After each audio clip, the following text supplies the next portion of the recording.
লিখে নাও এইগুলো। হ্যাঁ, এরপরে চলে আসি শেলে। তোমরা কি আমার কথা শুনতে পাচ্ছ? জি জি স্যার, শোনা স্যার। যাচ্ছে। শুনতে পাচ্ছ? How many student now you are present? 40 student out of 39, out of,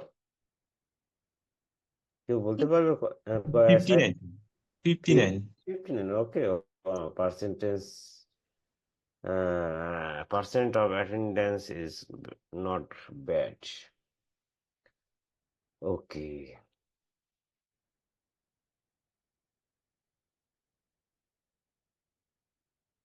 hmm, okay, আমার স্ক্রিন দেখা যায় সাইফুল? জি স্যার, দেখা যাচ্ছে। ওকে, দেখো এখানে বলা আছে কি, যে তোমরা কি বড় করে দেখতে পাও নাকি আরো বড় করতে হবে? দেখা যায় না মোটামুটি? ভালো দেখি, মোবাইলে দেখতে পাচ্ছ তোমরা আমার স্ক্রিন লেখাগুলো নাকি ভেরি স্যার, ছোট ছোট দেখা যাচ্ছে, স্মল? হ্যাঁ, স্যার দেখা যাচ্ছে, সমস্যা নেই স্যার। স্যার, ওকে ওকে। আপনার সাউন্ড একটু বাড়াইলে স্যার ভালো তো। আমার সাউন্ড বাড়াবো? দাঁড়াও দেখি, দাঁড়াও।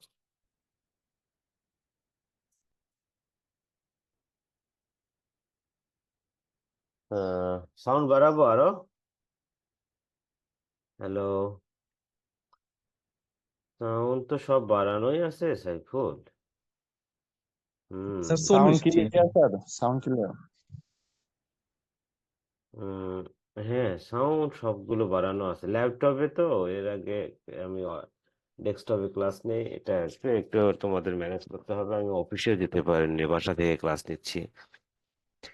হ্যাঁ, দেখো এখানে বলা হয়েছে শেলের ক্ষেত্রে colour, the density of pigment in brown shell egg is often correlated with hatchability. অনেকে বলে থাকে when a group of brown shell egg from a single flock of bird is being hatched, those with a darker shell will hatch better. অর্থাৎ brown shell এগের মধ্যে যদি কিছুটা আছে যে ব্রাউন শেলে বাদামি কালারের, আর কিছুটা আছে হালকা বাদামি। তো এখানে কম্পেয়ার করে দেখা গেছে যে যেটা বেশি বাদামি সেটার হ্যাসাবিলিটি ভালো। হ্যাসাবিলিটি মানে কি? ডিম থেকে বাচ্চা হ্যাস হওয়ার,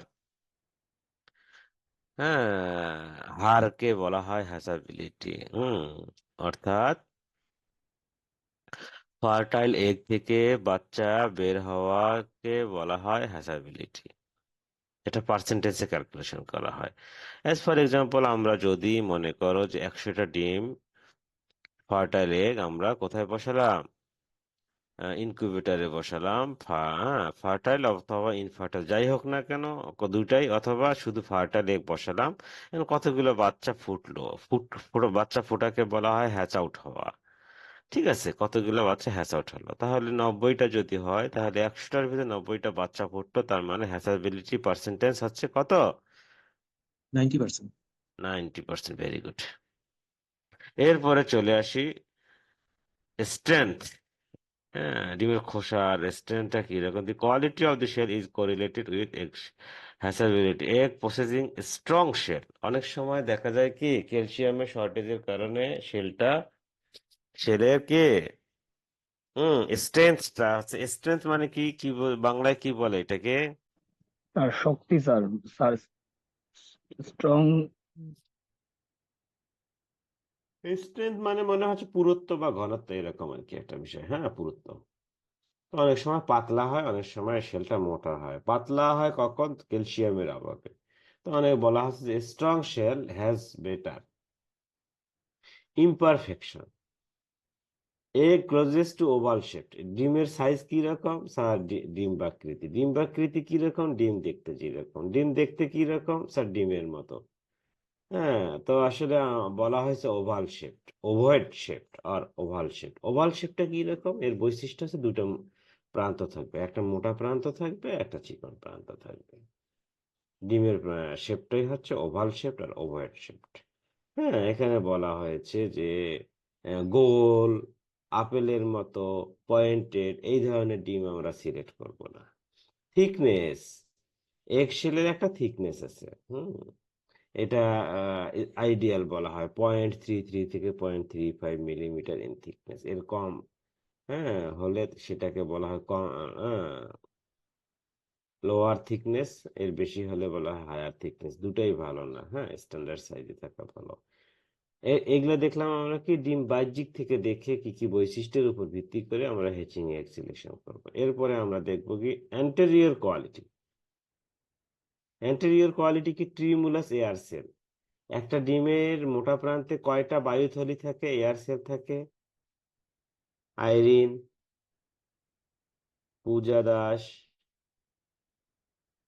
জি স্যার। বলো। স্যার এয়ারসে স্যার এক সাইডে মানে দেখা যায় এমনিতে স্যার দুটো পার্ট আমার থাকে। প্রশ্ন আমার আমার প্রশ্ন ছিল একটা ডিমে কয়টা বায়ুথলি থাকে? স্যার বায়োথলি স্যার একটাই থাকে, মানে দুইটা মেমব্রেন থাকে। ডিমের মোটা প্রান্তে ইনার সেল মেমব্রেন এবং আউটার সেল মেমব্রেনের মাঝখানে একটা জি এয়ার স্যার। সেল থাকে আর এয়ার স্যাক থাকে। এইটা কি হয় যখন ডিম খুব বেশি ঝাঁকি পায় বা এক লং ডিস্টেন্সে এক জায়গা থেকে আরেক জায়গায় নেওয়া যায়, তো এটা তো বায়ুথলি, মানে কি বুদবুদের মতো দেখতে, হ্যাঁ। এটা ভেঙে তখন একের অধিক ফর্ম করে। একের অধিক ফর্ম করলে কি হবে? ডিম তাড়াতাড়ি নষ্ট হয়ে যাবে, গ্যাসিয়াস এক্সচেঞ্জ আদান প্রদান হবে না।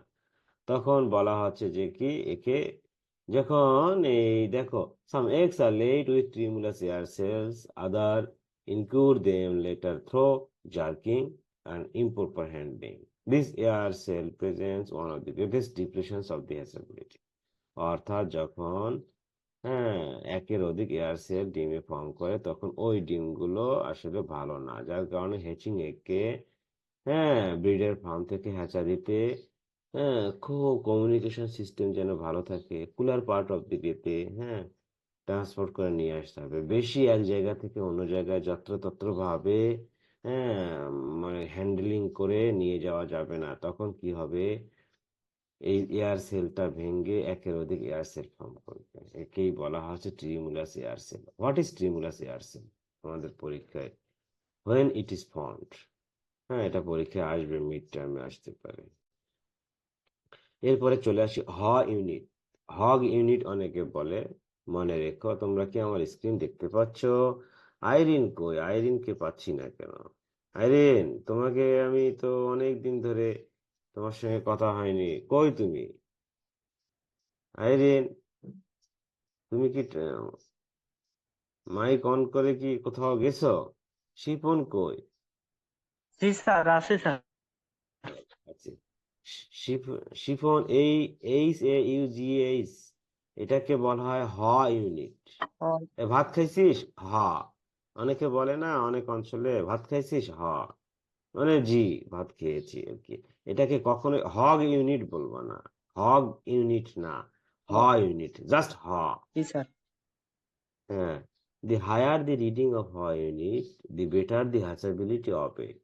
Best hatches are secured when the units of fresh eggs are 80 or and above. মানে unit আমরা কিভাবে মেজার করে দেখবো।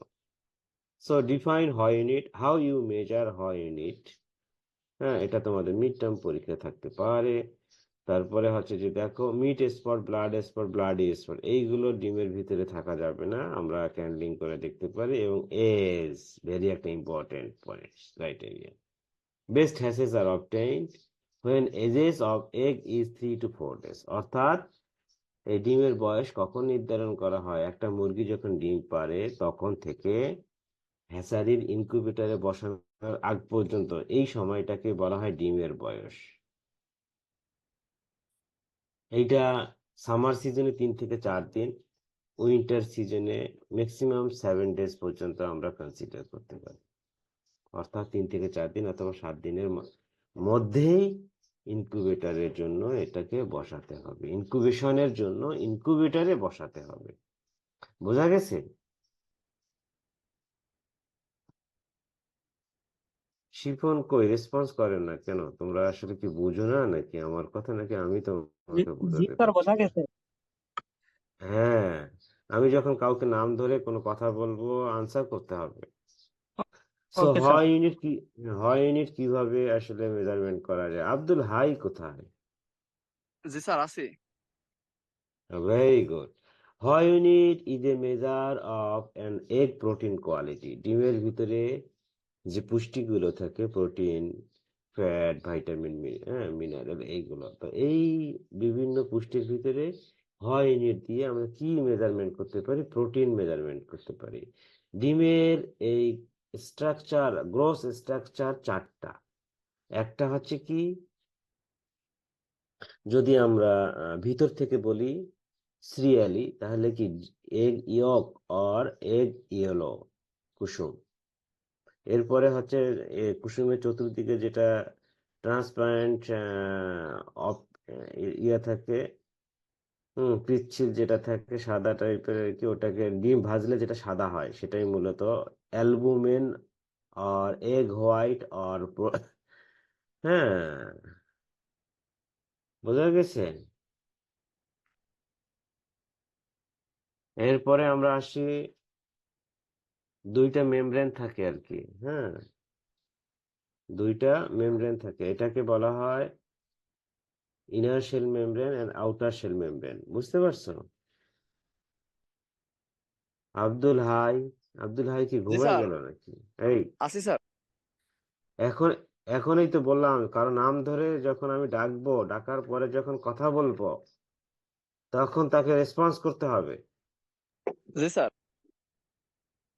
ডিমের স্ট্রাকচার, গ্রোস স্ট্রাকচার চারটা: egg yoke, yolk, egg white or albumin, egg egg yolk or egg yellow, হ্যাঁ, egg yolk or egg yellow, egg white or albumin। তারপরে কি egg shell membrane. Egg shell membrane আবার দুই ধরনের হতে পারে, inner shell membrane, outer shell membrane. Number 4 হচ্ছে egg shell. চারটা মেজর স্ট্রাকচার। তারপরে দেখা যাচ্ছে যে দেখো, কুসুমটা কিসের সোর্স? মূলত ফ্যাটের সোর্স, ফ্যাট, হ্যাঁ। আর অ্যালবুমিনটা হচ্ছে প্রোটিনের সোর্স। তাহলে হয় ইউনিট দিয়ে আমরা কি মেজারমেন্ট করতে পারবো?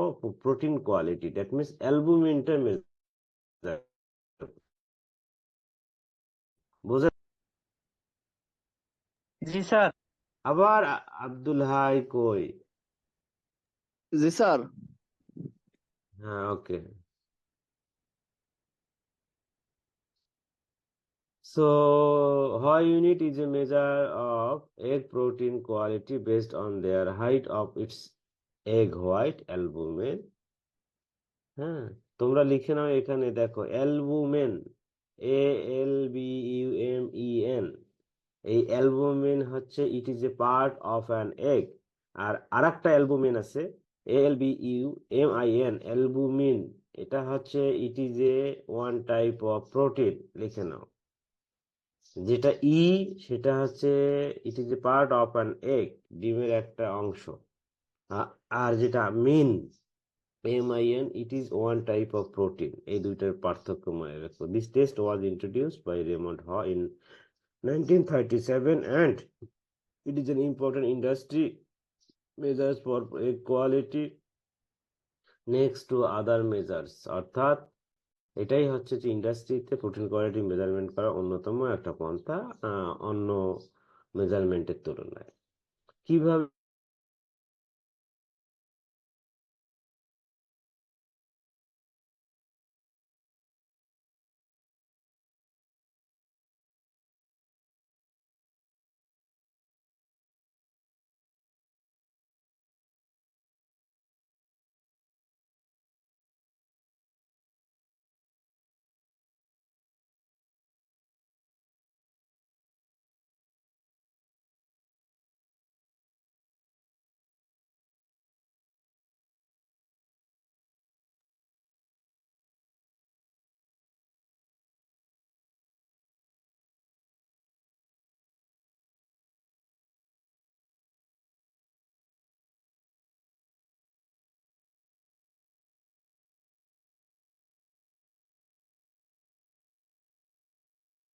হ্যালো, তোমরা কি শুনতে পাচ্ছ আমার কথা? জি স্যার শোনা যায়। হ্যাঁ, শোনা যাচ্ছে। Very good. কারণ হচ্ছে যে নেটওয়ার্ক চলে গিয়েছিল। তোমরা কি দেখতে পাচ্ছ আমার স্ক্রিন? না স্যার। পাচ্ছি না, প্লিজ ওয়েট। হ্যাঁ, এখন দেখা যাচ্ছে। জি স্যার। ওকে, তাহলে দেখো আমরা এখানে কি দেখলাম। হ্যাঁ, তো এটার একটা ডিসঅ্যাডভান্টেজ হচ্ছে যে ভিটামিন মিনারেল এইগুলো মেজার করা যায় না। হ্যাঁ, শুধু ফ্যাট, এইগুলো শুধু প্রোটিনটাই মেজারমেন্ট করা যায়। এখানে দেখো এটা মেজারমেন্টের একটা ফর্মুলা আছে। HU means Haugh unit, 100 log times log H means, এখানে বলা হয়েছে যে observed height of albumin in millimetre. হ্যাঁ, আর W means weight of the eggs in gram. বুঝতে পারছো? হুম, দেখো এখানে ডিমটাকে একটা সমতল জায়গায় ভেঙে এর 3টা পা আছে মাইক্রোমিটারের, মাঝখানে আর একটা মেজারমেন্টের জন্য আর কি। হ্যাঁ, পেরেক টাইপের আছে, এটা দিয়ে কুসুমের চতুর্দিকে যেটা ছড়ায় গেছে, যেটা দেখো, এই কুসুমের চতুর্দিকে যেটা ছড়ায় যায় সেটার ঘনত্ব একটু বেশি, এটাকে বলা হয় থিক অ্যালবুমিন। আর যেটা বেশি চতুর্দিকে ছড়ায় যায় এটাকে বলা হয় থিন অ্যালবুমিন। তো দেখা যাচ্ছে যে থিক অ্যালবুমিনের একটা ওয়েট, থিন অ্যালবুমিনের একটা ওয়েট নিয়ে এভারেজ করতে হয় আর কি। হ্যাঁ, দেন এই ফর্মুলার মাধ্যমে এই হয় ইউনিট ক্যালকুলেশন করা হয়। হয় ইউনিট বলা হয়েছে ফ্রেশ এগের ক্ষেত্রে 80 অর অ্যাবভ থাকবে। বোঝা গেছে? যত বেশি ফ্রেশ হবে হয় ইউনিট তত বেশি হবে। হুম, মনে রেখো। এখন কি দেখা যায় সাইফুল? জি স্যার, দেখা যায়। প্রিপেয়ারিং এগ ফর ইনকিউবেশন, মনে রেখো আর কি। হ্যাঁ, তো যাই হোক, এখন preparing eggs for incubation. So আমরা দেখি যে ডিমটা আমরা কি করলাম, ফার্মে নিয়ে আসলাম। হ্যাঁ, কি কোত্থেকে নিয়ে আসলাম ডিমটা? ধরো যে ব্রিডার ফার্ম থেকে। কেন ব্রিডার ফার্ম থেকে আমরা ডিম নিয়ে আসবো? কেন আমরা কমার্শিয়াল ফার্ম থেকে ডিম নিয়ে আসবো না? সাইফুল 09 বলো, অথবা অন্য কেউ যদি আনসার দিতে পারো। আমি কিন্তু তোমাদের নোট ডাউন করে রাখছি কে রেসপন্স করতেছো, কারা রেসপন্স করতেছো, কারা আনসার দিচ্ছ। স্যার কমার্শিয়াল ফার্মে তো স্যার ওরা শুধু ডিম উৎপাদনের জন্য ব্যবহার করবো, যা তো স্যার প্রোডাকশনের জন্য যে মেল ইয়ে লাগে স্যার ওটা ইয়া, তো থাকে না। কমার্শিয়াল ফার্মে ওরা শুধু টেবিলে প্রোডাকশনের জন্যই শুধু বার্ড রেয়ার করে থাকে, ওখানে মেল রেয়ার করে না। যার কারণে ওইগুলো ফার্টাইল না। ফার্টাইল না হলে বাচ্চা হবে কিভাবে? আচ্ছা, মানুষ কি ডিম পারে? মানুষের ক্ষেত্রে মহিলারা কি ডিম পারে? না স্যার। না স্যার, কে বললো না স্যার? জি কারা? স্যার, ওভুলেশন হয়। Sir yes. স্যার, এটা তো ওভুলেশন হয়, কিন্তু মুরগির মতো তো এইভাবে ইয়া করে না আর কি, এই দৃষ্টিকোণ থেকে বলছি। না, এটা ভুল। হ্যাঁ, মানুষের ক্ষেত্রেও ওভুলেশন হয়। ওভুলেশন হওয়া মানেই হচ্ছে যে ওভাটা রিলিজ হয়ে বের হয়ে আসতে চায়, কিন্তু জি কিন্তু স্যার। এটা মানুষের ক্ষেত্রে উইদিন দি বডির ভিতরে, যার কারণে যখন মেল গ্যামেটের সঙ্গে মিলিত হতে না পারে তখন এটা মনে করো যে রক্তপিণ্ড আকারে বের হয়ে আসে আর কি। ঠিক আছে, কিন্তু এটা উইদিন দি বডি, মনে রেখো আর কি। ম্যামালসের ক্ষেত্রে আর কি। সো হিউম্যানের ক্ষেত্রেও ডিম পারে মানুষ। হ্যাঁ, ওভুলেশন হয়। ওভুলেশন হওয়া মানেই মুরগির ক্ষেত্রে ডিম, হ্যাঁ, ও মেচুর ওভাটা আছে না, এটা হচ্ছে ওভারি থেকে ওভিডাক্টে আসবে, ফেলোপিয়ান টিউবে আসবে। হ্যাঁ, এই আর কি। তো যাই হোক, আমরা কি করব? অবশ্যই হ্যাচারির ক্ষেত্রে ডিমকে ব্রিডার ফার্ম থেকে আনবো, যেখানে কিনা প্রপার রেশিওতে মেল ফিমেল রেয়ার করা হয়, তাহলে আমরা হ্যাচিং এগ পাবো। হ্যাচিং এগ অবশ্যই হ্যাচারির র ম্যাটেরিয়াল।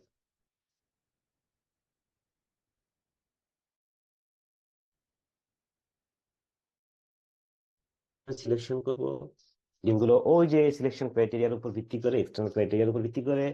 তারপরে এটাকে ক্লিনিং করব। হ্যাঁ, ক্লিনিং কি পানিতে চুবায়ে ক্লিনিং করা যাবে না। হ্যাঁ, এরপরে আমরা এগ স্টোর রুম আছে হ্যাচারিতে, ওখানে আমরা যতক্ষণ পর্যন্ত আমাদের সাফিসিয়েন্ট ডিম না পাবো, যতক্ষণ না পর্যন্ত আমরা মনে করো যে একটা ইনকিউবেটরে 5,000 ক্যাপাসিটি 5,000 ডিম না পাবো, ততক্ষণ পর্যন্ত আমরা স্টোর করে রাখবো। এই স্টোরটা কতদিন পর্যন্ত রাখতে হবে? বলা হয়েছে 3 থেকে 7 দিন বা 10 দিন পর্যন্ত আমরা স্টোর করে রাখতে পারি। সিলেকশন অফ হ্যাচিং এগের ক্ষেত্রে দেখো যে ডিফারেন্ট পোল্ট্রি স্পিসিস এর ক্ষেত্রে ডিমের ওয়েট কতটুকু হতে পারে। তোমাদের আমি আসি যে পোল্ট্রি বলতে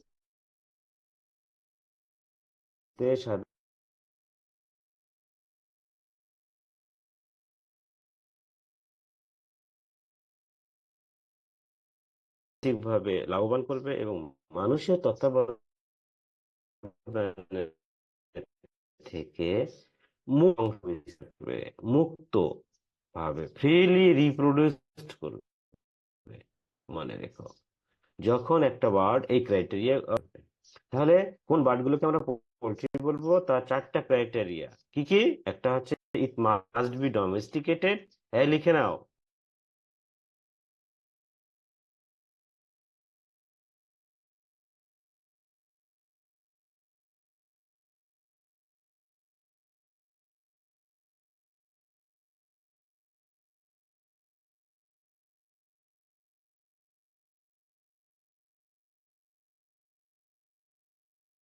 সময় আমি কোশ্চেন করতে পারি।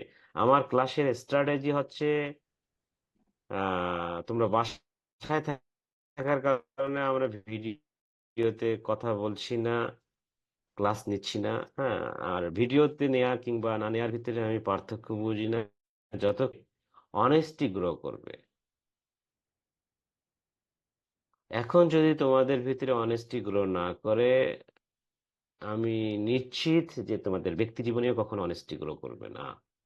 এই যে তোমরা, হ্যাঁ, টিচার স্বল্পতার কারণে আমি কিন্তু ক্লাস নেওয়ার জন্য খুব বেকুল ছিলাম না, বা আমরা কিন্তু কেউই না, আমাদেরও ফ্যামিলি লাইফ আছে। দেখো, ঈদের 2 দিন আগে ক্লাস নিচ্ছি, সকালে ঘুম থেকে উঠে, ছোট বাচ্চা আমার আছে।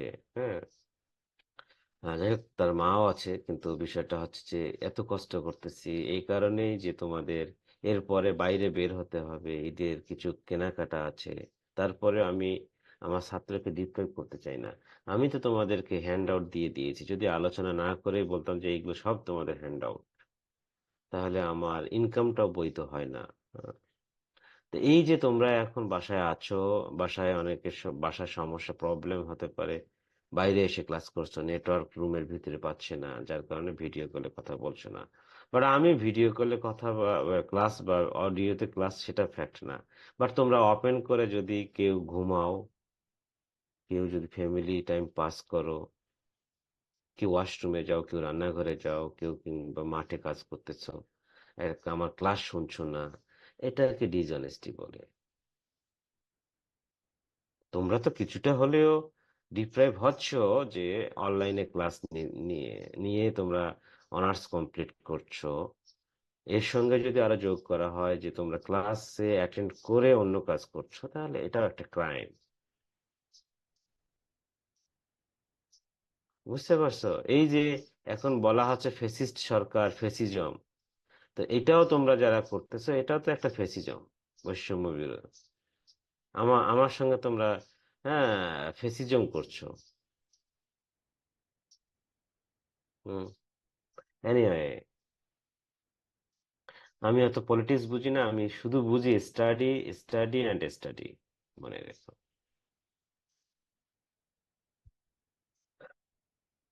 তো পোলট্রির এই 12টা স্পিসিসের ভিতরে 11টা বা 12টাও বলা হয়ে থাকে মতান্তরে। হ্যাঁ, তো এই পোলট্রির 11টা বা 12টা স্পিসিসের ভিতরে সবচেয়ে বড় স্পিসিস হচ্ছে উটপাখি, অস্ট্রিচ। এর ডিমের ওজন 1,000 থেকে 1,200 গ্রাম, অর্থাৎ 1 কেজি থেকে 1 কেজি 200 গ্রাম পর্যন্ত। সবচেয়ে ছোট স্পিসিস কোয়েল পাখি, বুঝছো, যার ডিমের ওজন 10 থেকে 11 গ্রাম। এই কারণে বলা হয়েছে যে eggs of different poultry breeds আর পোল্ট্রি স্পিসিস হবে এটাতে। হ্যাঁ, vary in weights from 10 to 70 gram. এখানে বলা হয়েছে যে আসলে 10 to 70 এটা ব্রিড যদি হয় এটাও ঠিক আছে, হ্যাঁ।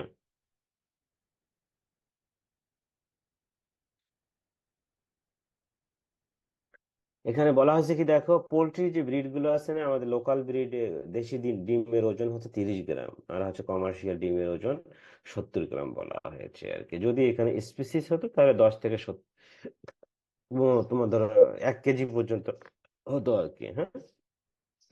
Best hatches results are obtained when using normal sized egg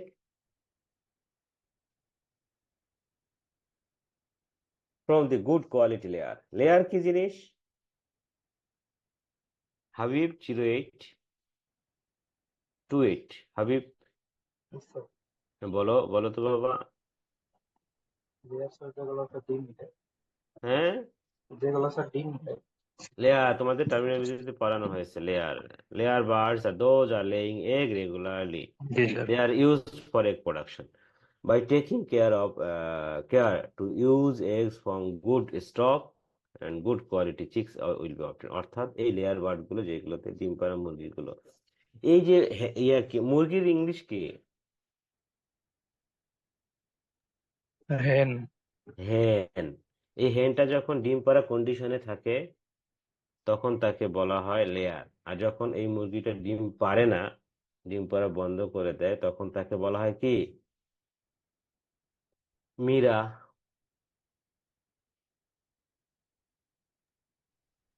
G sir. বলো।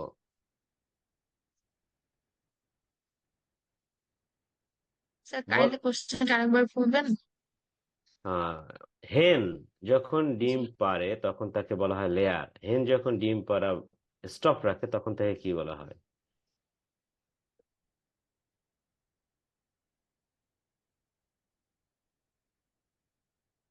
নন লেয়ার। হ্যাঁ, এটা ডিম পারে না, একটা ডিম পাড়া মুরগি, ডিম না পাড়া মুরগি, layer non layer. Okay. Okay sir. জি স্যার। সো দেখো, to hatch out a chick from an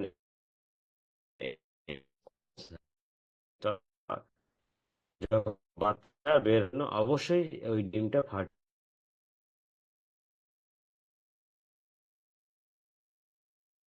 ফাটালে। So আমরা করবো সকল ক্রাইটেরিয়া। এখানে দেখো, তোমার থিকনেস দেখবো, সাইজ, শেপ, কালার, হ্যাঁ, এইগুলো দেখবো আর কি। লেবো আমরা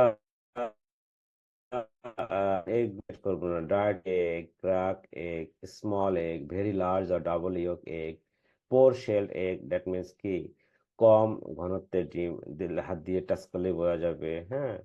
দ্যাট মিনস নর্মাল শেপ ব্যতীত বাকি সব শেপ গুলোকে বলা হয় মিস শেপেন এগ, হ্যাঁ। আচ্ছা, ডিজিজের বাংলা কি? ও, সামিয়া কই? সামিয়া শোনা, এটা আমি খুঁজতেছি, পাই না, কই এই লোক হয়ে থাকে। এর আগেও ডাকলাম, এই সামিয়া কোথায়? সাইফ সাইফুল সামিয়া, সাইফুল সামিয়ারে খুঁজো, এ কই গেছে? আসো আসো, তুমি কি ঘুমাচ্ছ মনে হয়? সরি তোমাকে ডিস্টার্ব করার জন্য আসলে। না না স্যার, এই, ঘুমাচ্ছি না স্যার, না মিউট না তোমার হচ্ছিল না, আনমিউট হচ্ছিল। আচ্ছা আচ্ছা, তাই। হ্যাঁ, জুনায়েদ আল হাবিব। সামিয়া কি ঘুমাচ্ছে না? সামিয়ার কণ্ঠ তো তাই বোঝা যাচ্ছে। স্যার আমার একটু গলা ফুসফুস হয়ে আছে এই জন্য স্যার, মানে ওকে। ঘুম থেকে উঠে জয়েন দিছি তো এই জন্য স্যার। হুম, ভেরি গুড। শোনো, আমি কোরিয়াতে 6 ইয়ার্স ছিলাম, জাপান, কোরিয়া, চায়নাতে, কি জানো, স্যার ওরা একজন এক্সকিউজ, হ্যাঁ, ল্যাম এক্সকিউজ কখনো শুনতে চায় না আর কি, ঠিক আছে। আর আমাদের বাঙালিদের সঙ্গে পার্থক্য শুধু তাদের এটাই, একটা কোনো কাজ দিলে তো সে যদি কাজটা করতে না পারে, সে ডিরেক্ট প্রফেসরের কাছে এসে গিয়ে সরি বলে না। প্রফেসররা এটা পছন্দ করে না। গিয়ে বলতে হবে যে প্রফেসর আমি কাজটা করতে পারি নাই, শেষ করতে পারি নাই, আমার আরো 2 দিন সময় লাগবে। হুম, এনিওয়ে, হ্যাঁ, কি যেন নাম তোমার বলছিলাম? স্যার সামিয়া। সামিয়া। সামিয়া আসলে ঘুম ঘুম ভাবে ক্লাস থেকে উঠে জয়েন দিছি। হ্যাঁ, তার অনেক কারণ আর কি, আমরা তার কারণগুলোকে যথার্থই সম্মান দিই আর কি। নেক্সট টাইম থেকে আরো আহ, বেশি করে সম্মান দিব তুমি। হ্যাঁ, এরকম করো আর কি আমাদের সঙ্গে। হ্যাঁ, দেখো এখানে ব্লাড সরি স্যার। স্টেইন। হ্যাঁ, ব্লাড স্টেইন, হ্যাঁ, ক্রাক, অনেক সময় খোসাতে কিছু ছিদ্র থাকে, ডার্টি, ইলংগেটেড, এটা একটু লম্বা টাইপের, রাউন্ড, টয় পাঞ্চ, অনেক সময় কি ডিম পাড়ার পরে দেখা যায় যে এই যে এখানে পাঞ্চ হয়ে থাকে আর কি 2-1টা জায়গায়, রিঙ্কল। হুম, এক্সট্রা, এটা কিভাবে হয় জানো, অনেক অনেক জায়গায় এক পাশে মনে করো যে খোসাটা অনেক মোটা, আর এক পাশে হালকা, আর এক পাশে পাতলা, এরকম আর কি, রিঙ্কল। এরপর স্মল অ্যান্ড ডাবল ইয়ক, আমরা এই ডিমগুলো আমরা কি হেচিং এগে হেগ হিসাবে চুজ করব, রাইট সিফাত? জি স্যার। না স্যার, এগুলি চুজ হ্যাঁ, এইগুলোকে আমরা বাদ দিব। Very good. এগুলি বাদ দিয়ে স্যার, এই ডাবল ইয়কটা কখন হয়, মানে কি কারণে হয় সাধারণত? এটা তোমাদের আমি পড়াবো। ডাবল ওভুলেশন মানে কি দেখো, মুরগির প্রজনন তন্ত্র 2 ভাগে বিভক্ত। একটা হচ্ছে কি, আমি বাংলা জানি না, ডিম, ওভারি মানে কি ডিম্বাশয়, হ্যাঁ, আর হচ্ছে ওভিডাক্ট মানে ডিম্বনালী। ডিম্বাশয়ে ডিম্ব তৈরি হয়ে ওভিডাক্টে দিয়ে বের হয়, ওটাই হচ্ছে ডিম। এই ডিম্বাশয়ে ডিম্ব অর্থাৎ কি ওভারিতে মেচুর ওভাম, পরিপক্ক একটা ডিম্ব, হ্যাঁ, এটা যখন কি ওভিডাক্টের মাথা মুখ দিয়ে ঢুকে, হ্যাঁ, তখন এরপরে বিভিন্ন প্রক্রিয়ার মাধ্যমে 24 থেকে 26 ঘন্টার ভিতরেই ওভারির বিভিন্ন সেগমেন্টে সময় অতিবাহিত করে আস্তে আস্তে প্রথমে কুসুম তৈরি হবে, অ্যালবুমিন তৈরি হবে, মেমব্রেন তৈরি হবে, সেল তৈরি হয়ে আলটিমেটলি ভ্যাজাইনা দিয়ে বের হবে। তো এখন কথা হচ্ছে যে যখন ওই ওভারি থেকে একটা ওভাম, হ্যাঁ, রিলিজ হয়ে ওভিডাক্টে ঢুকে, ঠিক তার সঙ্গে সঙ্গে আরেকটা যখন ঢুকবে তখন সেটা ডাবল ইয়ক এগ হবে, টুইন বেবি। বুঝতে পারছো? জি স্যার, বুঝতে পারছি। হুম। এরপরে চলে আসি ক্লিনিং দি এগস। এরপরে আমরা বলা আছে কি যেন, এগশেল ইজ পোরাস, মানে ডিমে একটা 70 গ্রামের ডিমের খোসাকে 15,000 ছোট ছোট ছিদ্র থাকে। এখানে eggshell is porous, air and water can passes through it. Do not wash egg in water, দেখো পানিতে আমরা কখনোই ক্লিন করব না, চুয়ায়। বাকিগুলো তোমরা পড়ে নেবে। এরপর স্টোরেজ কি করতে হবে, এগ স্টোর রুম আছে, ওই স্টোর রুমের টেম্পারেচার 20 ডিগ্রি সেলসিয়াসে হতে হবে না, কোনো 4 ডিগ্রি হওয়া যাবে না, খুব বেশি হওয়া যাবে না। এটাতে 3 দিন পর্যন্ত তুমি স্টোর করতে পারো আর কি। হ্যাঁ, দেখো এখানে ভেরি ইম্পর্টেন্ট একটা তোমাদের সামারি আছে, guidelines for hatching egg, handling hatching, এটা পরীক্ষায় তোমাদের আসবে। হ্যাঁ, অ্যাটলিস্ট তোমরা খাতা লিখে নাও, হ্যাঁ, কোন টপিক গুলো, কোন কোশ্চেন গুলো ইম্পর্টেন্ট। হ্যাঁ, আমি অ্যাটলিস্ট তোমাদের রিকোয়েস্ট করব, heading, sub heading, important topic এবং ইম্পর্টেন্ট কোশ্চেন আমি তোমাদেরকে বলে দিই, এইগুলো তোমরা অন্তত খাতায় লিখে রেখো। হ্যাঁ, আমার ক্লাসের ক্ষেত্রে আর কি, আমার ক্লাসের ক্ষেত্রে সবাই প্রস্তুত থাকবে, যে কোনো কাউকে আমি নাম ধরে কোশ্চেন করতে পারি। হুম। তারপরে হচ্ছে collect hatching egg from the laying site twice a day, দিনে 2বার করে আমরা ডিম সংগ্রহ করতে হবে ব্রিডার ফার্ম থেকে। বেস্ট হ্যাচিং এগটা আমরা সিলেক্ট করব কোন কোন ক্রাইটেরিয়ার উপর ভিত্তি করে, ওই যে সিলেকশন ক্রাইটেরিয়ার উপর ভিত্তি করে। আমরা ফ্রেশ এগটা মনে করো যে ব্রিডার ফার্ম থেকে নিয়ে এসেই সিলেকশন এবং ক্লিনিং করে ইনকিউবেটরে যদি সেট করি তাহলে হ্যাচাবিলিটি বেশি পাওয়া যায়। তবে ডিম যদি বেশি হয়ে যায় বা সংখ্যা কম থাকে তাহলে আমরা 3 থেকে 7 দিন পর্যন্ত স্টোর করতে পারি। ওকে, টপ আপ, দ্যাট মিনস এটা বলা হয়েছে ডিমের মোটা প্রান্ত উপরের দিকে করে ইনকিউবেটরে সেট আপ করতে হবে, এবং এগটাকে আমরা কত ডিগ্রিতে স্টোর করব, তোমার এটা বলা আছে আর কি। হ্যাঁ, এটাই হচ্ছে essential guidelines for handling hatching egg. বোঝা গেছে? জি স্যার। হুম,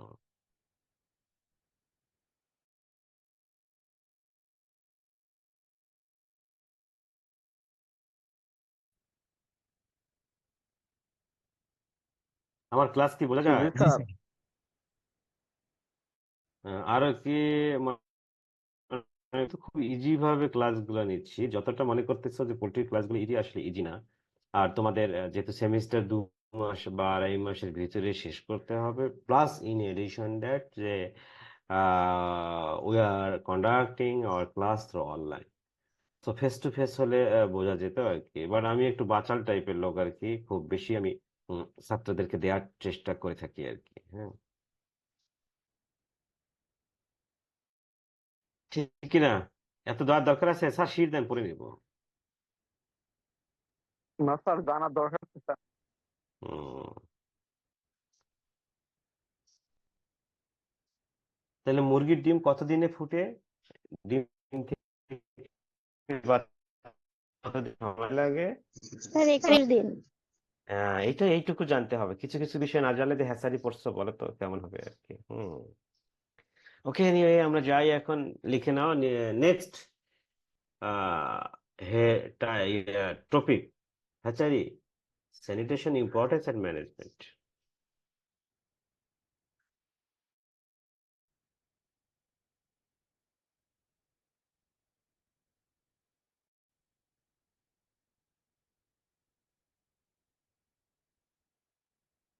তো আমরা দেখি যে আহ,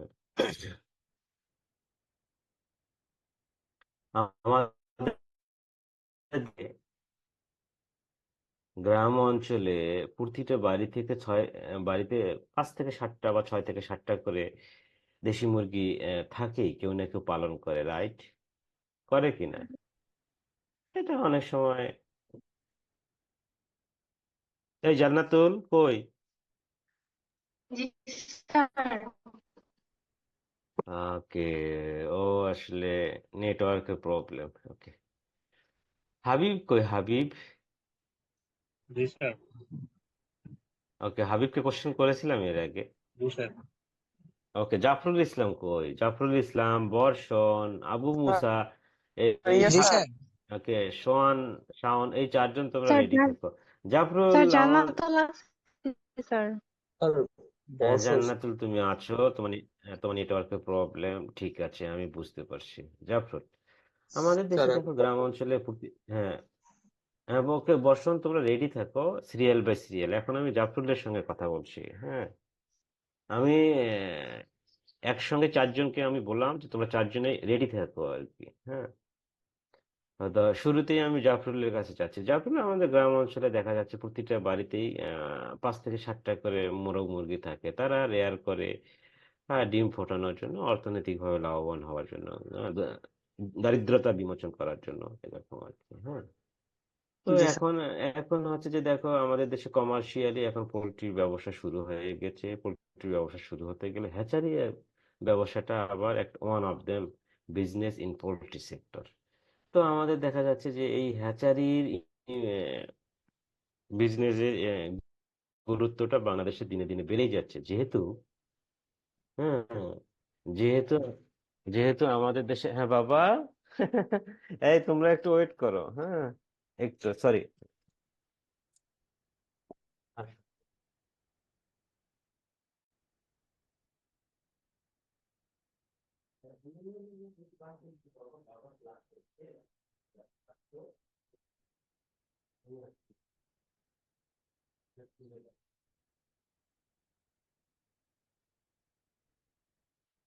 হ্যালো।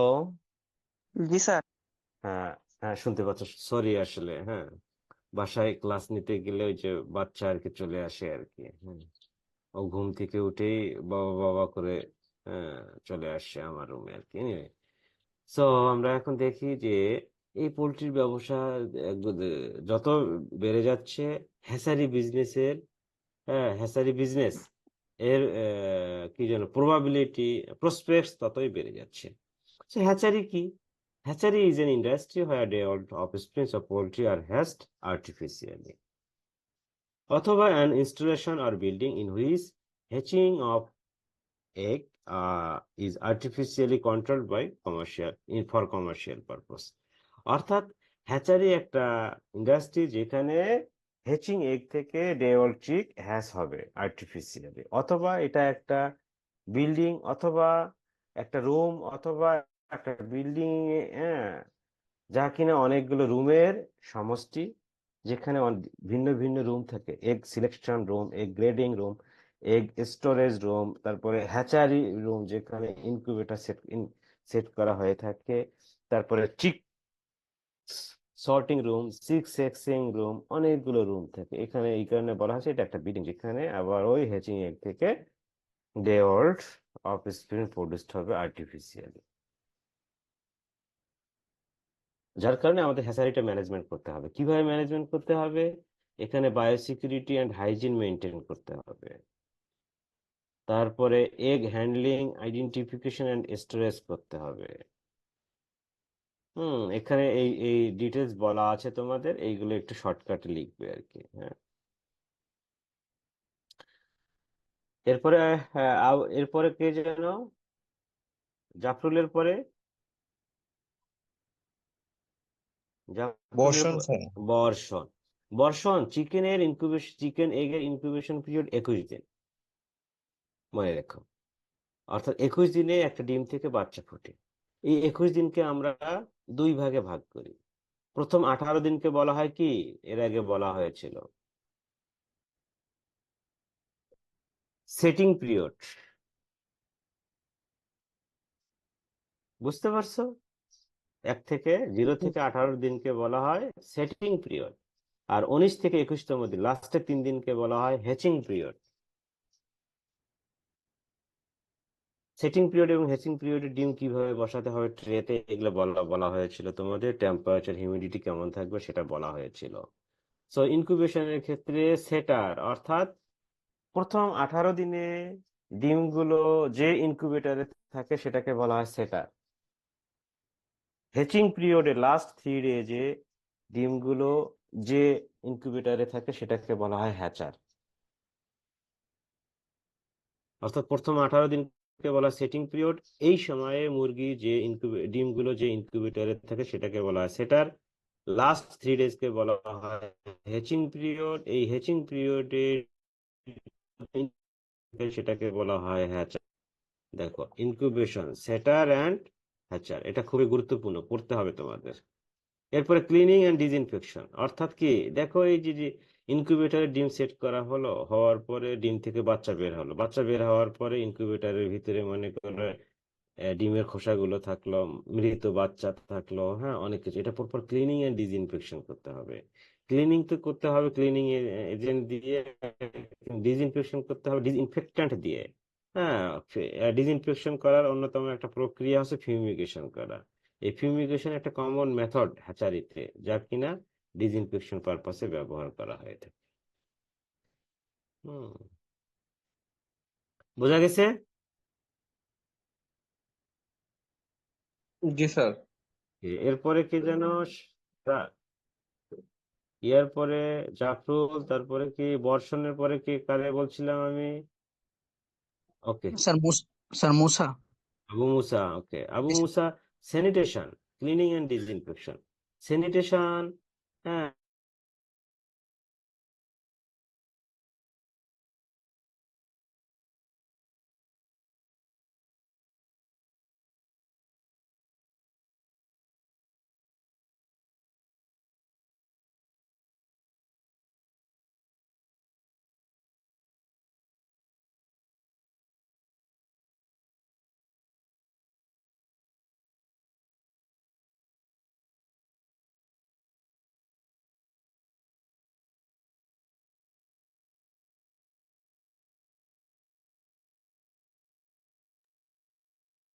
স্যার শোনা যাচ্ছে না স্যার।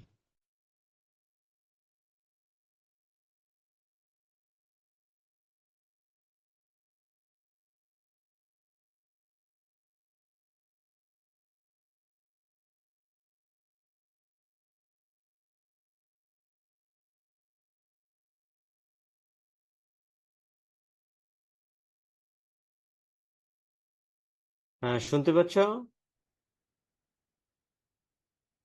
হ্যালো। জি স্যার। ওকে, নেটওয়ার্ক প্রবলেম করছে, কেটে যাচ্ছে আবার চালু হচ্ছে আর কি। হ্যাঁ, So,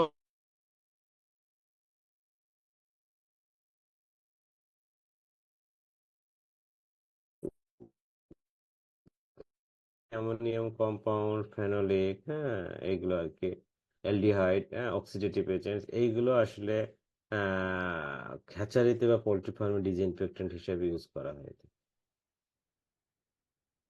এটা খুবই গুরুত্বপূর্ণ, লিখে নাও। Write down the procedures of monitoring hatchery performance. এটা পরীক্ষায় আসবে।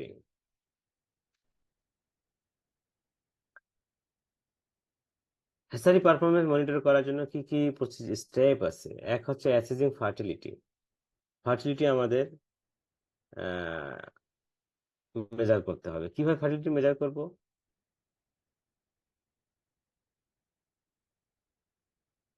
ওকে, সেটা হচ্ছে যে দেখো এখানে ব্রেকিং আউট ফ্রেশ আনইনকিউবেটেড এগ, অর্থাৎ ব্রিডার ফার্ম থেকে ডিম নিয়ে এসে একটা ডিম ভেঙে দেখবো ওর ভিতরে যদি তোমার ওই যে ব্লাস্টোডার্ম, ব্লাস্টোডিক্স এগুলো বাড়ানো হবে, যদি থাকে তাহলে এটা ফার্টাইল এগ হবে, ব্লাস্টোডার্ম, হ্যাঁ, এইগুলো আর কি এভাবে ভাঙানো যায়। অথবা তোমার এই যে ইনকিউবেটরে সেট করা 7 থেকে 14তম দিনে ক্যানলিং করে দেখা যায় আর কি। হ্যাঁ, examining has debris. Has debris গুলো কি? তোমার ধরো যাও যে হ্যাচ হওয়ার পরে যে বিষয়গুলো, recognizing the development stage and malformation, অর্থাৎ দেখা যাবে যে ওই যে মাঝে মাঝে আমরা কি টার্নিং করতে হয় ডিমগুলোকে 45 ডিগ্রি অ্যাঙ্গেলে, হ্যাঁ, তারপরে 7তম এবং 14তম দিনে ক্যান্ডেলিং করে দেখা যায় যে আসলে এমব্রায়ো ফর্ম করেছে কিনা, হ্যাঁ, তারপরে হচ্ছে এবং ভিতরে দেখা যাচ্ছে যে মাল ফরমেশন হয়েছে কিনা, মাল পজিশন হয়েছে কিনা, হ্যাঁ, এভাবে আর কি। এরপরে monitoring weight loss during incubation, egg weight loss up to 18 days, 18 দিন পর্যন্ত ডিমের ওজন কমতে থাকে আর কি, হ্যাঁ, এবার ইয়ে আর কি। এরপরে হচ্ছে চিক ইল্ড। চিক ইল্ড আমরা দেখবো আর কি, এটা বাচ্চার কোয়ালিটি মেজারমেন্ট করার ক্ষেত্রে একটা মেথড চিক ইল্ড, এটা আমরা পরে ডিটেলস জানবো। এরপরে মনিটরিং টেম্পারেচার। টেম্পারেচার অবশ্যই সবসময় মনিটর করতে হবে। টেম্পারেচার কত ডিগ্রি থাকতে হয়? 99 থেকে 99.5 ডিগ্রি ফারেনহাইট থাকতে হয়। এবং measuring egg shell temperature during incubation, এটা মেজারমেন্ট করতে হবে। Monitoring hatch window. Hatch window মানে কি জানো? লিখে নাও। এই যে তোমার 100টা ডিম আমরা ইনকিউবেটরে সেট করলাম, 100টা ডিম আমরা ইনকিউবেটরে সেট করলাম, এই 100টা ডিম ফার্টাইল এবং ইনফার্টাইল সবগুলোই আমরা সেট করলাম। কোনো সিলেকশন ব্যতিরেকে, সিলেকশন না করে আমরা ফার্ম থেকে 100টা ডিম নিয়ে এসেই ইনকিউবেটরে সেট করলাম, কিন্তু আমরা জানি না এই 100টা ডিম সবগুলো ফার্টাইল নাকি ইনফার্টাইল, নাকি ফার্টাইল ইনফার্টাইল সবগুলোই আছে। তার মানে আমরা ধরে নিব ফার্টাইল এবং ইনফার্টাইল মিলে 100টা ডিম আমরা ইনকিউবেটরে সেট করব। 21 দিন পরে যখন এই 100টা ডিম থেকে 70টা বাচ্চা হবে, তখন তার হ্যাচাবিলিটি হবে কি কত পার্সেন্ট, আবু মুসা? স্যার 71%। 100টা ডিম আমরা সেট করলাম, এখানে ফার্টাইল এবং ইনফার্টাইল সবগুলো, 70টা বাচ্চা ফুটলো, তার হ্যাসাবিলিটি পার্সেন্টেজ কত হবে? 70%, রাইট? জি স্যার। ওকে, বাট আর একটা ক্ষেত্রে তো এই প্রক্রিয়াটা হচ্ছে লস।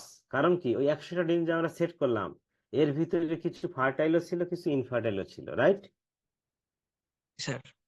ওকে, বাট আর একটা পদ্ধতিতে ওই 100টা ডিমের ভিতরে মনে করো যে আমরা হ্যাচিং এগ গুলো সিলেক্ট করবো, করার পরে যখন বসাবো তখন মনে করো এই 100টা ডিমের ভিতরে, 100টা ফার্টাইল এগের ভিতরে 90টা বাচ্চা পাইলাম, তাহলে তার হ্যাচাবিলিটি কত হবে?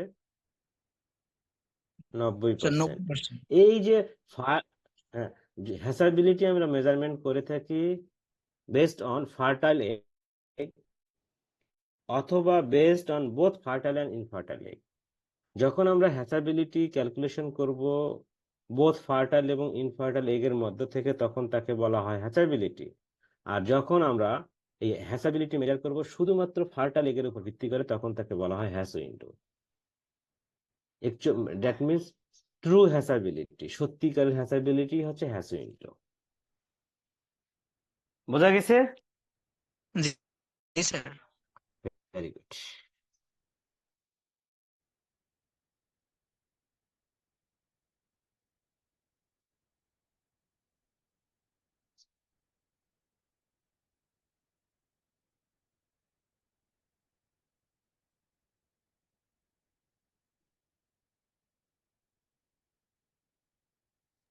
স্যার হুম, স্যার আবার যদি একটু বলতেন। আবার বলবো? ওকে। জি স্যার। সেটা হচ্ছে যে হ্যাচাবিলিটি মেজারমেন্ট করা হয়, মনে করো আমরা খামার থেকে সরাসরি 100টা ডিম নিয়ে আসলাম, আসার পরে আমরা ওই যে কোন কোন ক্রাইটেরিয়ার উপর ভিত্তি করে হ্যাচিং এর সিলেকশন করব, ওইগুলো না করে সব ওই 100টা ডিম আমরা বসালাম ইনকিউবেটরে। দ্যাট মিনস আমরা জানি না 100টা ডিমে ফার্টাইল কিনা, ধরে নেব এখানে ফার্টাইল ইনফার্টাইল সবগুলোই আছে। হুম, ধরো যে এখানে 80টা ফার্টাইল আছে আর 20টা ইনফার্টাইল আছে, এই 100টা ডিম বসালাম, তাহলে ওই 20টা থেকে তো বাচ্চা হবে না, এই 80টা থেকে 70টা বাচ্চা হলো। বাট আমরা যখন ক্যালকুলেশন করব যে এই 100টা ডিম এর ভিতরে ফার্টাইল এবং ইনফার্টাইল সবগুলোই আছে এবং এই 100টা ডিমের ভিতর থেকে 70টা বাচ্চা ফুটলো, তখন তার হ্যাচাবিলিটি হচ্ছে 70%। বাট আমি খামার থেকে 150টা ডিম নিয়ে আসলাম, 150টা ডিম নিয়ে আসার পরে 100টা ফার্টাইল এগ সিলেকশন করলাম, করার পর এই শুধু ফার্টাইল এগ গুলো আমি ইনকিউবেটরে বসাবো, তখন কি হবে? এই 100টা ফার্টাইল এগের ভিতর থেকে যদি 90টা বাচ্চা ফুটে, তাহলে তার, হ্যাঁ, হ্যাসআপ উইন্ডো হবে 90%। অর্থাৎ হ্যাসআপ উইন্ডো দিয়ে বোঝা যায় অ্যাকচুয়াল হ্যাচাবিলিটি, ট্রু হ্যাচাবিলিটি। এখানে আমরা হ্যাসআপ উইন্ডো ক্যালকুলেশনের ক্ষেত্রে আমরা কি ইনফার্টাইল এগ কখনোই কাউন্ট আনবো না। বোঝা গেছে? জি স্যার। ওকে, আমি তোমাদেরকে শীট দিয়ে দেবো।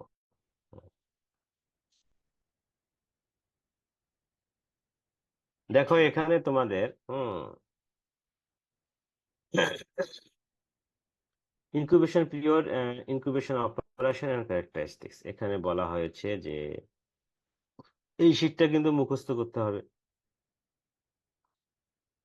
চিকেনের ক্ষেত্রে ইনকিউবেশন পিরিয়ড 21 দিন, টার্কির ক্ষেত্রে 28 দিন, ডাকের ক্ষেত্রে 28 দিন, মাস্কোভিট এদের ক্ষেত্রে 35 থেকে 60 দিন, গুজের ক্ষেত্রে 28 থেকে 34 দিন, কোয়েলের ক্ষেত্রে 17 দিন, বব হোয়াইট কোয়েল ক্ষেত্রে আবার 23 থেকে 24 দিন, এটা মিড টাইপ কোয়েল, হ্যাঁ, এখানে, এবং পিজনের ক্ষেত্রে 17 দিন। দেখো, হ্যাঁ, এবং টেম্পারেচার কেমন লাগে চিকেন এগ ইনকিউবেশনের ক্ষেত্রে, বিভিন্ন স্পিসিসের ক্ষেত্রে দেয়া আছে এখানে, হিউমিডিটি কেমন লাগে, এবং নো এগ টার্নিং আফটার, অর্থাৎ কি চিকেনের ক্ষেত্রে ইনকিউবেশন পিরিয়ড হচ্ছে কি, মানে একটা স্পিসিসের ইনকিউবেশন পিরিয়ড যত হবে তার শেষের 3 দিনকে বলা হয় হ্যাচিং পিরিয়ড।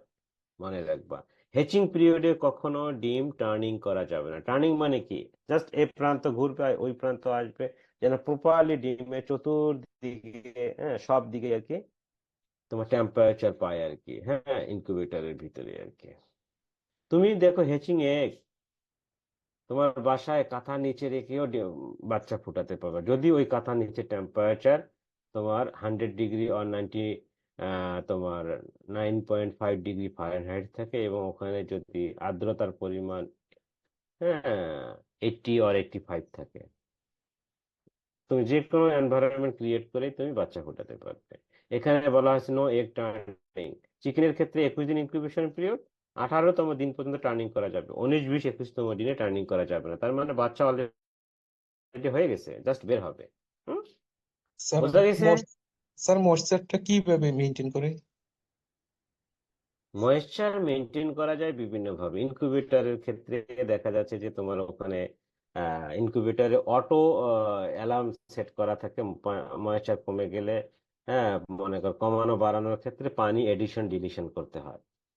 মুরগি যখন নিজে বাচ্চা ফোটায় তখন দেখবা যে মুরগির সামনে পানির পাত্র থাকে, ওখানে পানির পাত্র নিয়ে বিক দিয়ে পানিটা নিয়ে চতুর্দিকে ছড়ায় দেয়। হ্যাঁ, সে যে ঘরে ডিমে ওম দেয় বা তা দেয়, এভাবে মেনটেন করে থাকে। বুঝতে পারছো? ন্যাচারাল নেচার, বোঝা গেছে? জি স্যার। হুম।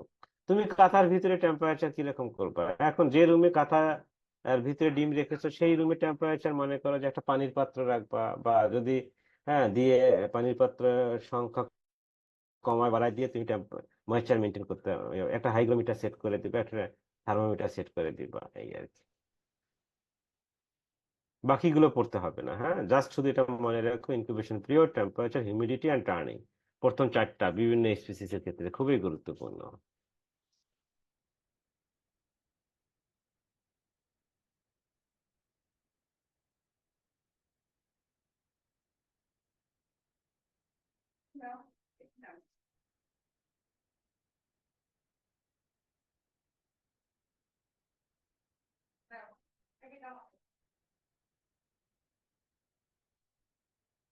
সাইফুল, আছো? জি স্যার। হ্যাঁ, এখন আমরা দেখি দেখি ডিসইনফেকশন এন্ড ডিসইনফেক্টেন্ট, এটা কি?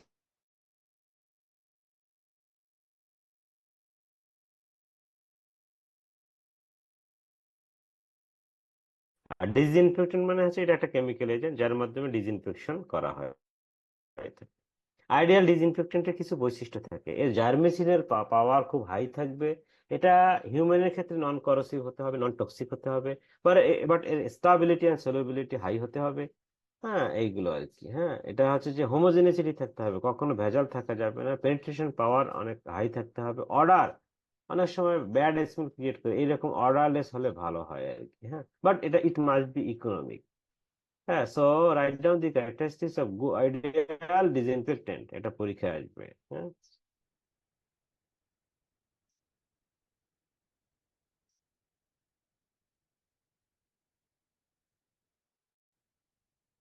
সো আজকে আমরা এই পর্যন্তই রাখি নাকি?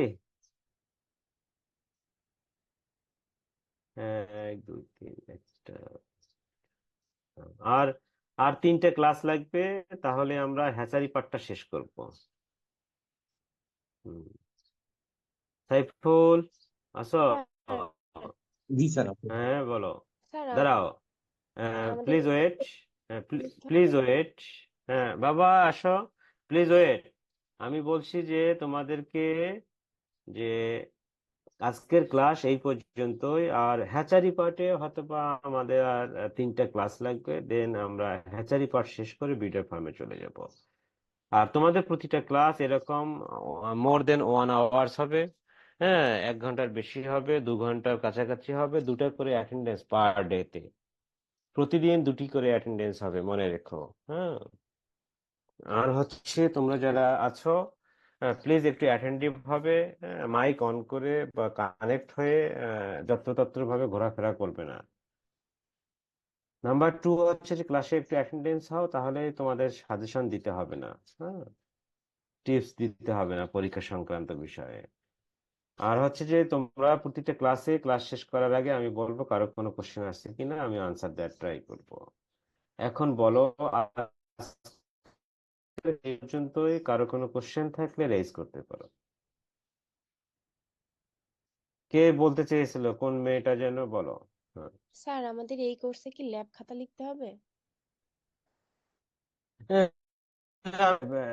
তোমাদের প্র্যাকটিক্যালি কোর্স টিচার না মেবি, তোমরা একটু কনফার্ম হয়ে তো ম্যাডামের সঙ্গে। আমাকে মনে হয় শুধু স্যার থিওরিতে আপনি দিয়েছে। শুধু হ্যাঁ, একটু তোমরা স্যার আপনি শুধু ওই লাইনে। 10 মার্কের একটা হ্যাঁ অ্যাসাইনমেন্ট দিবেন আমাদেরকে। হ্যাঁ হ্যাঁ হ্যাঁ, আমি অ্যাসাইনমেন্ট দিয়ে জি দিব স্যার। তোমাদেরকে। আমি আজকের পরে তোমাদের অনেকে লেভেল 2 সেমিস্টার 2 এ ওদের ক্লাস নিতে চেয়েছিলাম, ওরা ক্লাস করতে আগ্রহী না, বাট তোমরা অনেক আগ্রহী, এই জন্য তোমাদের কাছে আমি কৃতজ্ঞতা প্রকাশ করছি। আর ঈদের পরে সাধারণত 2-4 দিন আর কি একটু ঈদ আমেজ থাকে সবারই মাঝে মাঝে, বিশেষ করে মেয়েরা খুবই আগ্রহ নিয়ে আর কি ঈদ করে থাকে, ছেলেদের ক্ষেত্রে খুবই একটু দায়িত্বশীল হয়ে থাকে, মেয়েরাও অনেক দায়িত্বশীল, যার কারণে 6 তারিখের আগে আর কোনো ক্লাস হবে না। হুম।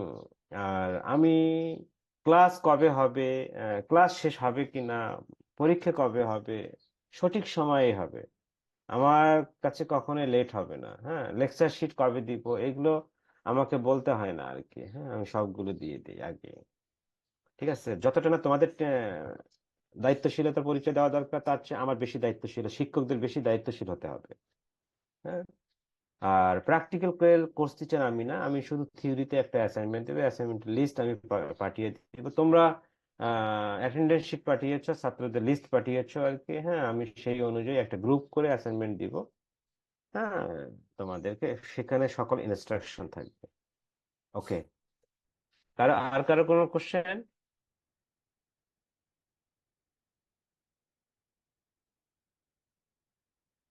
হ্যাঁ, এই বলো, কারো কোনো question? Saiful,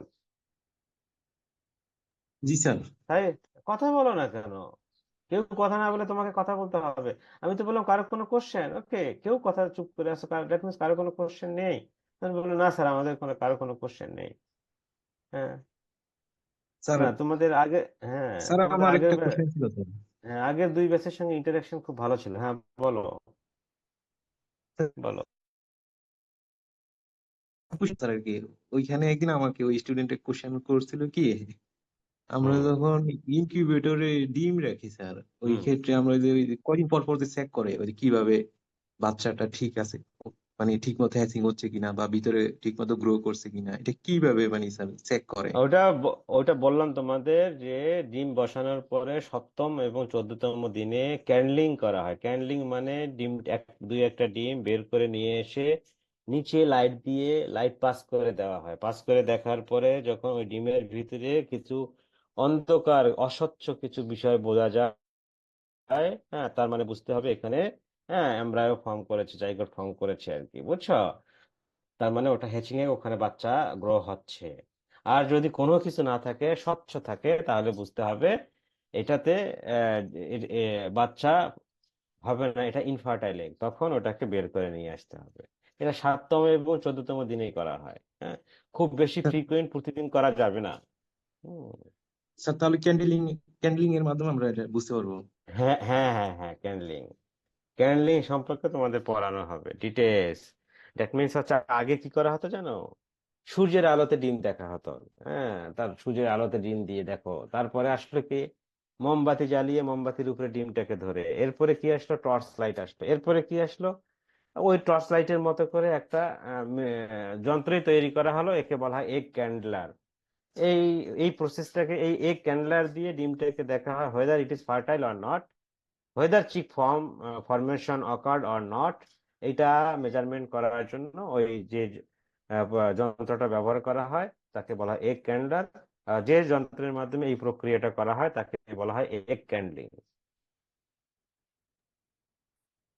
G sir. Okay, thank you, best wishes for all, and তোমরা ভালোভাবে ঈদ কাটাও। হ্যাঁ, ঈদের আনন্দ ছড়িয়ে পড়ুক সবার মাঝে। ঈদ বয়ে নিয়ে আসুক সবার জীবনে অনাবিল অনাবিল শান্তি, সমৃদ্ধি। ওকে, শুভকামনা সবার জন্য। ঈদ মোবারক। আল্লাহ হাফেজ। ঈদ আপনাকে ঈদ মোবারক মোবারক স্যার। স্যার। হ্যাঁ, ওকে, ওকে, থ্যাংক ইউ। আসসালামু আলাইকুম। ওয়ালাইকুম আসসালাম।